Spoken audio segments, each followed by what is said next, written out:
പ്രിയപ്പെട്ടവരെ, ഒരു സ്ഥാനാർത്ഥിയുടെ മരണം അത് ദൗർഭാഗ്യകരമാണ്. നമുക്കെല്ലാവർക്കും അദ്ദേഹത്തിന്റെ ഓർമ്മകൾക്ക് മുമ്പിൽ ആദരാഞ്ജലി അർപ്പിക്കുന്നു. ഈ ഉപതെരഞ്ഞെടുപ്പ് അതുമൂലമുണ്ടായതാണ്.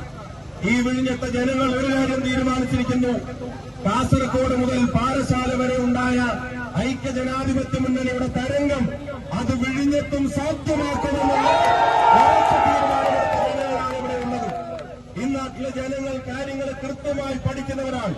കഴിഞ്ഞ തെരഞ്ഞെടുപ്പിൽ ജനങ്ങൾ അവരെ പഠിപ്പിച്ചൊരു പാഠം, ആ പാഠം പഠിക്കാതെ പിന്നെയും തോൽവി അംഗീകരിക്കാതെ ജനങ്ങളെ പഴിക്കാൻ നോക്കുന്നു. ജനാധിപത്യ പ്രതികരണങ്ങളിൽ അസ്വസ്ഥത കാണിക്കുന്നു. ഒരു പാട്ട് എഴുതുമ്പോ ആ പാട്ടിന്റെ പേരടിയോട് പോലും അസ്വസ്ഥത കാണിക്കുന്നു. പാട്ട് എഴുതുന്ന ആളുകളുടെ ജാതിയും മതവും പരിഗണിച്ച് അവിടെ ആളുകളെ ജാതിയുടെയും മതത്തിന്റെയും പേരിൽ വേർതിരിക്കാൻ ശ്രമിക്കുന്നു.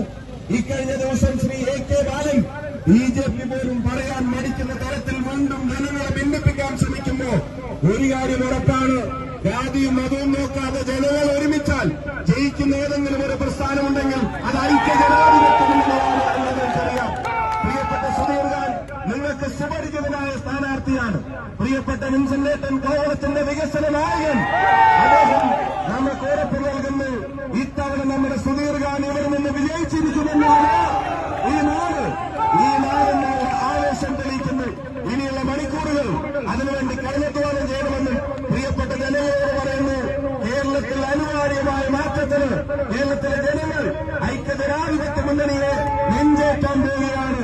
അതിനൊപ്പം നടക്കുന്നവരായി വിഴിഞ്ഞവും മാറണമെന്ന് വിനീതമായി അഭ്യർത്ഥിച്ചുകൊണ്ട് എല്ലാവർക്കും സ്നേഹാഭിവാദ്യങ്ങൾ നേർന്നുകൊണ്ട് ഈ ആവേശം പോളിംഗ് ബൂത്തിലേക്ക് എത്തിക്കണമെന്ന് എല്ലാവരും അഭ്യർത്ഥിച്ചുകൊണ്ട് നിർത്തുന്നു.